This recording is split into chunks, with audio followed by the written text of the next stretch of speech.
Hi, I'm Emma. Have you ever had someone you trusted completely shatter that trust in just 15 minutes?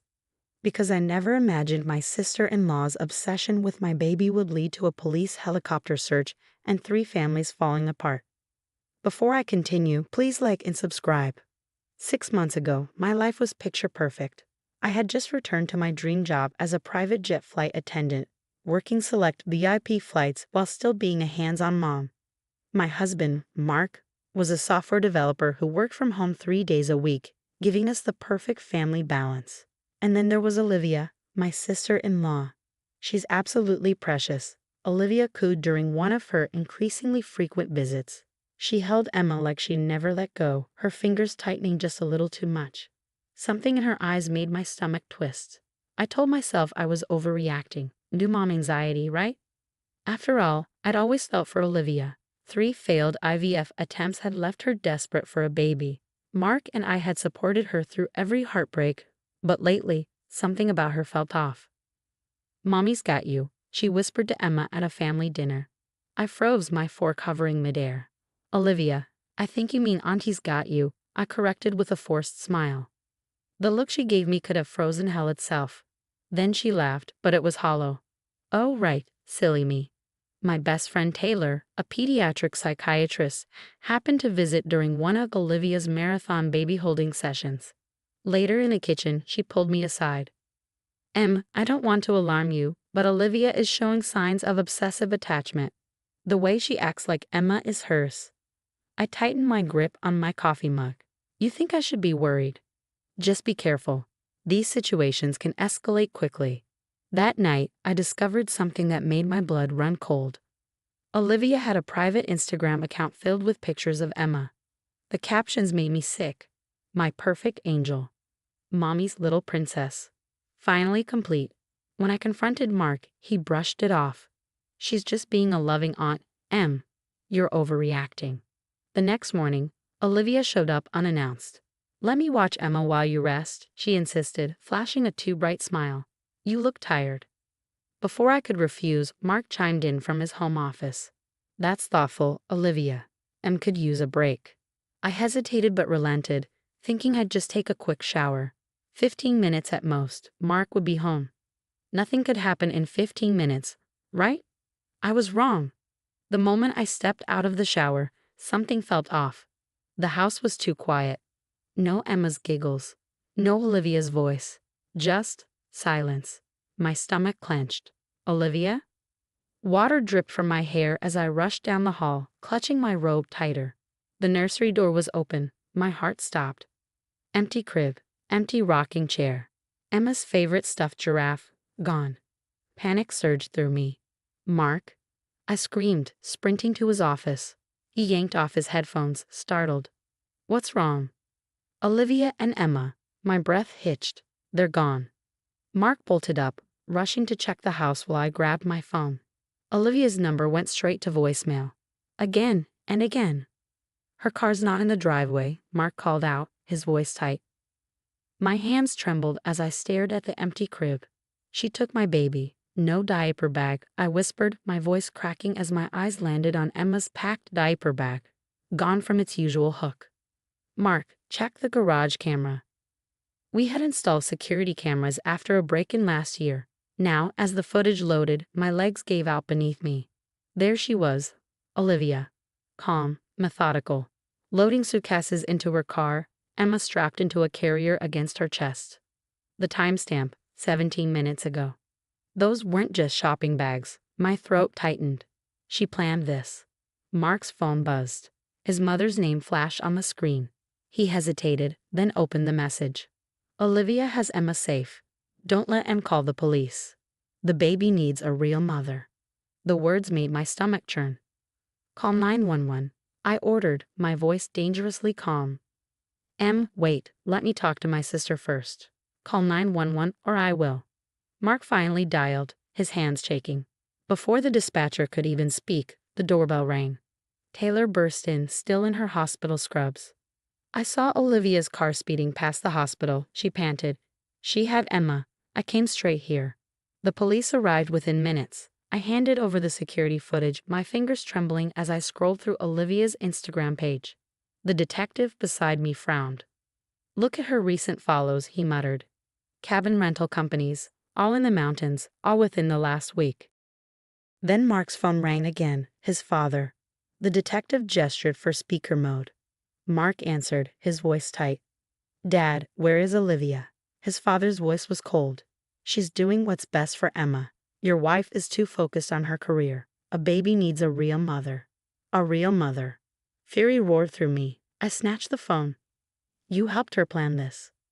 We did what was necessary, his father said flatly. Emma will thank us one day. The detective took the phone. Sir, you are now an accessory to kidnapping. We've traced this call. Units are on their way. Mark collapsed into a chair, his face ashen. I didn't know. I swear I didn't know. The evidence said otherwise. The detective rattled off Olivia's recent purchases, baby supplies, burner phones, cabin rentals, all on a credit card Mark had co-signed. His family hadn't just enabled her. They had funded this. Amber Alert is live, an officer announced. State police have roadblocks on all major highways north. Highway Patrol is launching their helicopter now. I stared at the last security image of my daughter, her tiny hands reaching toward the camera as Olivia drove away. The rage, the fear, it crystallized into something sharp, something unstoppable. Taylor, I turned to my friend. You've seen cases like this. Where would Olivia go? Taylor's eyes widened. Wait, didn't her therapist have a vacation cabin? The detective spun around. Where? As officers scrambled to trace the location, I made a silent bow. I would find my daughter. And Olivia was about to learn exactly what a real mother was capable of. The mountains, night had fallen when police cars roared up the winding mountain road, their sirens splitting the darkness. The detective's GPS beeped. We're closing in. Multiple vehicles at the property, the police helicopter radioed. Matching descriptions of Olivia's car and the grandparents' SUV. My grip tightened on the detective's seat. Taylor sat in the back beside me, her presence the only reason they had let me come. She had convinced them her psychiatric expertise might be crucial for negotiation. Then the radio crackled again. Movement inside the cabin. A second later, the lights inside went dark. The detective killed our headlights as we rolled to a stop. Through the trees, Olivia's red sedan came into view. Beside it, my in-laws' black SUV. They were here. My baby was here. Mrs. Anderson, the detective whispered. Stay in thee. A piercing cry shattered the night. Emma. I was out of the car before anyone could stop me. Wait, Taylor grabbed my arm. Look. Through the cabin window, we saw them. Olivia, pacing, cradling Emma, my in-laws standing by the door like guards. And at the kitchen table, sitting calmly, was Dr. Stevens, her former therapist. He helped plan this, Taylor realized, horror in her voice.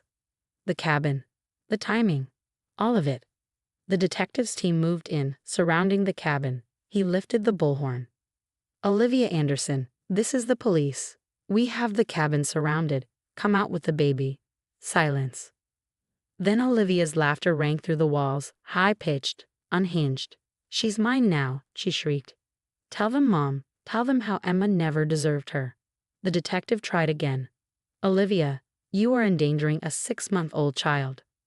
Taylor took the bullhorn. Olivia, it's Dr. Carter. As your former colleague, I need you to think about Emma's safety. More silence. Then, Dr. Stevens moved toward the window, hands raised. Let me handle this, he called. I can talk her down. The detective scoffed. Like you've been handling it for months? Some doctor you are. The front door cracked open. My mother-in-law stepped out, hands raised. We were protecting Emma, she said. Emma deserves a real mother, not someone who's always flying around the world. By kidnapping her. The detective advanced, ma'am, on the ground. Now, everything happened at once. My father-in-law bolted, but officers tackled him. Dr. Stevens surrendered, already muttering about his lawyer. Inside the cabin, Olivia screamed. She's trying to climb out the back, an officer shouted. I ran, Taylor right behind me. We rounded the cabin just as Olivia emerged, Emma in her arms, making for the woods. Olivia, I yelled. Stop. She spun wildly, her eyes manic. She clutched Emma tighter. My crying daughter. She needs me, Olivia sobbed, tightening her grip on Emma. You don't love her like I do. You left her with me. You practically gave her to me. For 15 minutes, I choked out, my voice breaking, while my husband, your brother, was in the next room.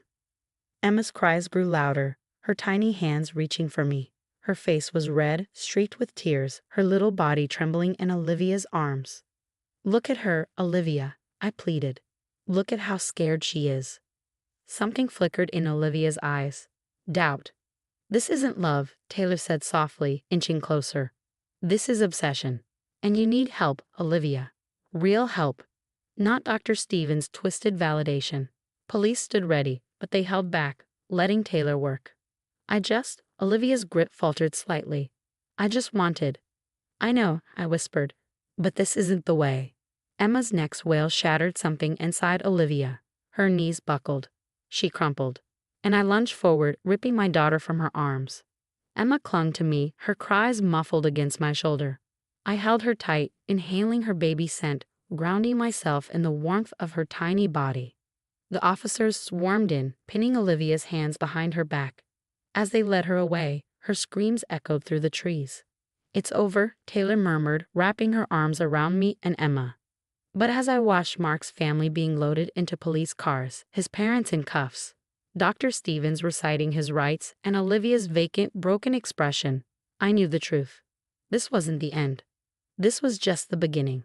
3 months later, dawn broke over the courthouse steps, casting long shadows on the cold stone as I adjusted Emma's blanket against the autumn chill. Inside, justice awaited.